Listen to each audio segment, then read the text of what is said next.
All right, Gene Galin from the Chatham Journal, Chatham Chat List. I'm out here with Rebecca and Pam Barker. She made sure to tell me her last name. And we're out here, Tony the Tiger and Amanda Baycock, we're out here, and you're collecting food. We are.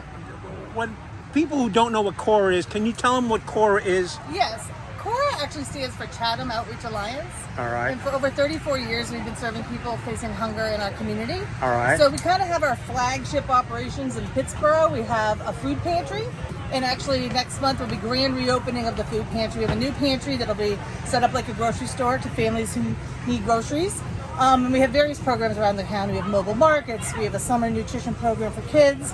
We have a school nutrition program for kids.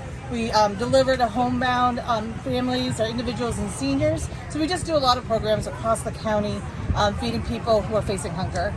And we served last year over 1 million meals. So taking a look at you two ladies, you two aren't the only ones involved in this, are you? No, we are so grateful. We have over 300 volunteers that work with CORA year-round to help us really achieve our mission and have an impact on the community. Pam is actually the chair of our food drive committee, so Pam is really integral in getting us out into the community and sharing the word with schools and churches and community groups about the food needs that we have. So Pam's a good talker, Yes, even though she hasn't said anything yet. We do. We're lucky we have porch programs that donate on a monthly basis to CORA. We have 26 now. They're actively donating food. Briar Chapel is a huge donator, anywhere from 2,000 to 4,000 pounds a month that they donate, and it's amazing how quickly that comes out of the pantry.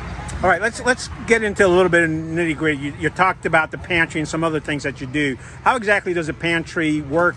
Actually, let's start with this question. If I want to donate food to CORA, I could do that today, but what's the easiest way to get to you? I know you post on the chat list every month as to what your specific needs are. Correct. But if I'm just a regular person, maybe I just moved here to Chatham County, how would I help to participate? Well, I think the first thing you should do is go to corafoodpantry.org, and we have that list of a very curated list of our most needed items on our website. Okay. And then the best way is you just come on down to CORA. We're open Monday through Friday from 9 a.m. to 3 p.m. and we accept donations. It's a great time to come on down and donate some food. We have a lot of amazing things going on. I'm sure you can get a staff member or volunteer to give you a tour. So it's just really easy. Our doors are always open, and we're always busy. So. All right, somebody's watching this video on their phone right now, and you just said, hey, come on down to the CORA Food Pantry. Address? 40 Camp Drive. We're right at the traffic circle by the library. Oh, okay. By the traffic circle, by the library. Yep. So you can just put that into your GPS and find it. Absolutely. All right. Now, how do you get pulled into becoming the chairman of your group? Well, it's a warm body in the right place at the right time. Oh, come on, come The wrong on. place at the right time. Come on. You need to give yourself a little bit more credit than that. Come on. No, I think I got involved with CORA because, no child should be hungry, and that's why I got involved actually in my neighborhood program before I retired for our neighborhood porch program. I thought that's an easy way that I can donate, and it's just, it's hard to believe that people in this day and time have to choose between rent or medicine or food, and that's what got me interested in CORA and then specifically in the food drive. All right. Sometimes this boils down to personal feelings, and it sounds like you ladies have a personal passion and commitment to this. So what's your favorite thing that you've experienced volunteering with CORA? We'll start with you. Or do you have to think about it some? No, I can tell that when before COVID, we were a shop pantry, so people could come in and we actually walk them through the pantry and they could pick the items that they actually wanted. And just to see children, excited that we're going to have some strawberries, or we'll have cereal, or we had birthday bags that we gave children, and that made, if it was their birthday month, they got a little bag with the cake and icing and a little toy, and it's just, the gratitude on their face. And so many people, would say, there's so many things that you can take here. Well, I don't need that much. I'll save it for someone else. How people are so considerate of other people and appreciative of all that CORA does. Was there ever a time that it just kind of brought you close to tears? Well, I think that happens a lot. I mean, we hear a lot of stories from people. Yes, it does. How about your moment? I think mine is similar. I mean, I think it's really moving, and I think for the first year I couldn't share a story without tearing, because it's just such an emotional thing to see children and the elderly who are just struggling, and to be able to come to CORA not only for food but a sense of community. I always tell people there is so much more laughter at CORA than tears. When people go through a really hard time, they need to be in a community, and especially the elderly can be really isolated. So it's really a sense of community, and I think we're really excited to get back to this grand opening of the pantry to bring people back in. But yeah, it's a very emotional thing. It's hard to see people hurting, but then it's really nice to be able to help them and let them know they have a place they can come. And the folks you're serving, they're pretty much friends and family members and neighbors here in the county, isn't it? Yes. Yep. 96% of the families that we serve are actually in this county.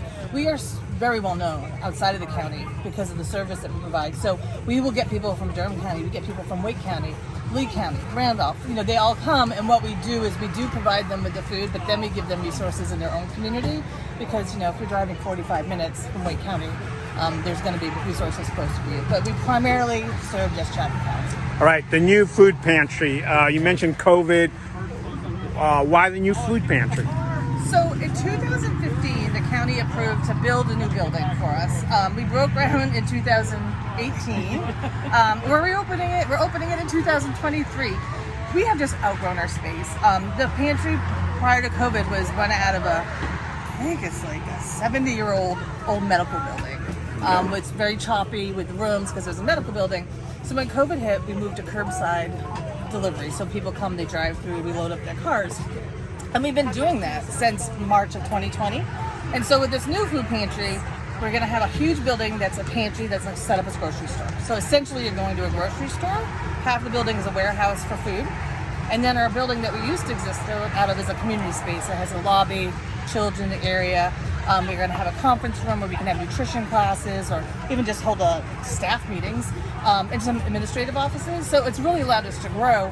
When I started in 2018, there were 4 employees, and now there are 10.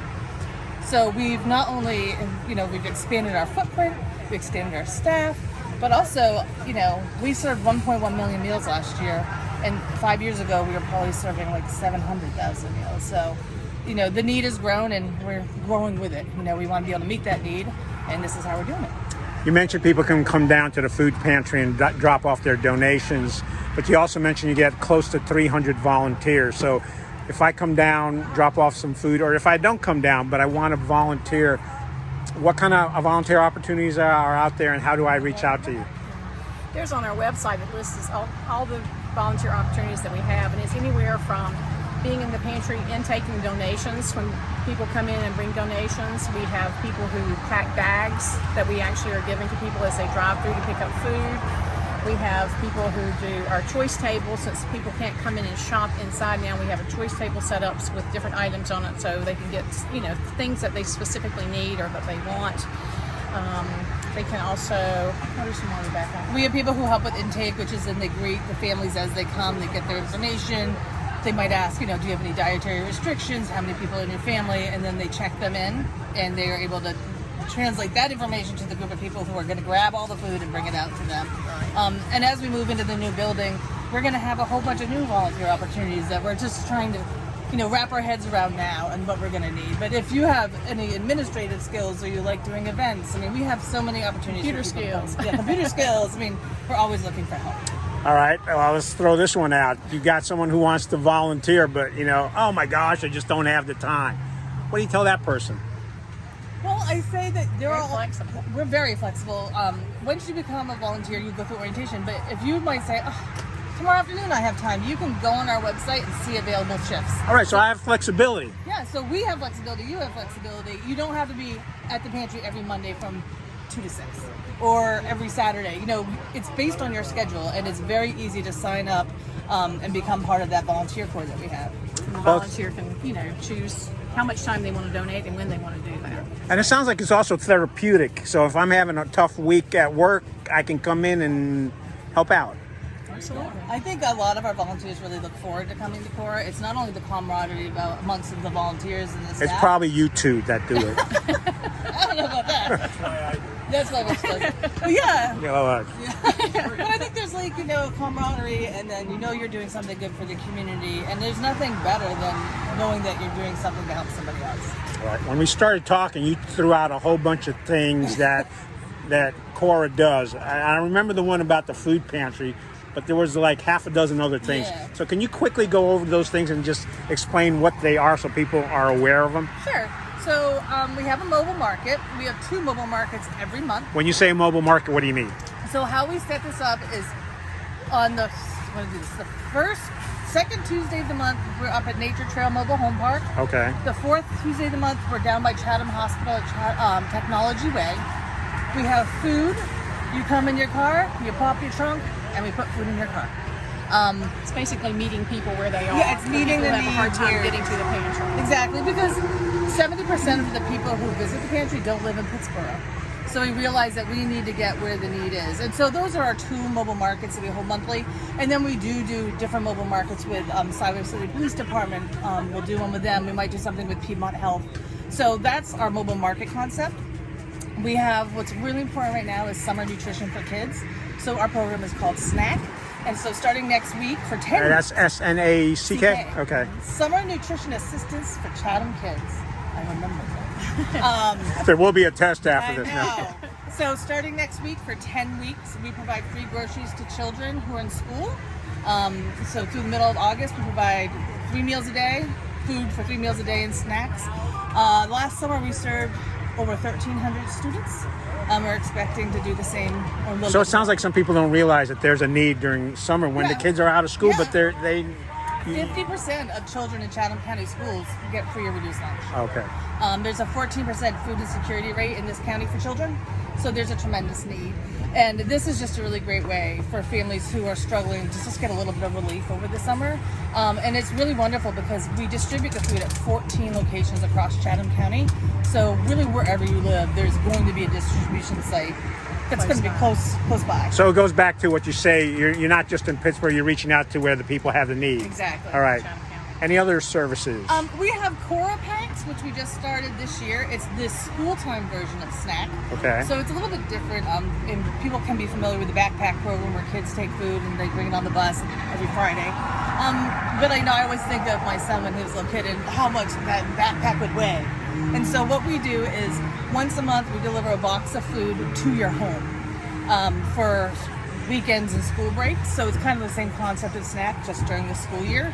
It's a very new program. We served 80 students this past year and we're going to hopefully expand it to 150 next year. But we also find that many students don't like to participate in the backpack programs because of the stigma they feel, which is really sad. But we don't want anything to be a barrier for these students. So now they don't have to worry about it because with the partnership with the Food Bank of Central and Eastern North Carolina and DoorDash, we are able to deliver food to their homes.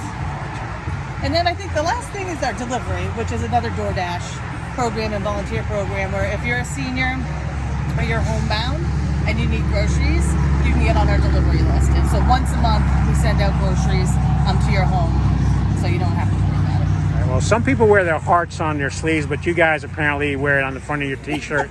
How long does someone have to volunteer before they qualify for one of those cool shirts? I don't think there's a time frame. If you really like them, you can go on corafoodpantry.org and order one. Order one. There you go. Well, ladies, thank you very much. And folks, if you're on the chat list every month, Rebecca, I told her she can now do it twice a month. She provides a list of the stuff that you need. And that list is important because you do come up with shortages, Yeah, don't we you? do, and that is it's a very curated list. I work with the director of operations. We sit down, and sometimes like we really need this. And this month, one of the things that's on there is mayonnaise, ketchup, and mustard. We're getting into the summer months.